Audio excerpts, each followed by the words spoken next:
Allora doftonni TV araara lafa jirtanitti nagaan gooftaa keenya Yesuus Kiristoos isiniif haa ta'u jecha yeroo kana beeksisa gabaabaa isinitti muufan asitti argame yoo jaalala Waaqayyoo fedha Waaqayyoo ta'e sanii 19 yeroo gara kanatti galtan ta'a maatiin araaraa yookaan paartilariin TV araaraa 21 momma 22tti yeroo dhuftanii eebba Waaqayyoo irraa hirmaattan waan ta'eef deeggartoonni mul'ata kanaa yookaan immoo paartilariin TV araaraa kan taatan gaafni 19 kamisa sanee gaafas galtan ta'a 22tti immoo yerootti eebba gooftaarraa hirmaattan ta'a beeksisa gabaabaa kana isinitti muufanii mee dubbii Waaqayyoo keessan iddoo tokko isinii dubbisa. Zakkaariyaas 12:10 ani hafuura araaraa fi hafuura kadhataa mana Daawitii warra Yerusaalem keessa jiraatan irratti nan dhangalaasaa jedha.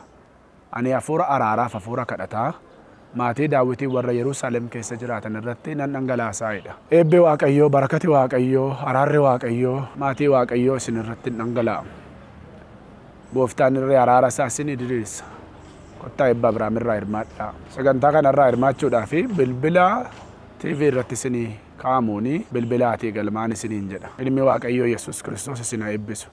Kadhannaa gabaabaan isinii godha karaa keessaniif. Waaqa abboota keenyaa, Waaqa Abrahaam, Waaqa Siyaaq, Waaqa Yaaqoob galanni niif ulfinni bara baraan siif haa ta'u.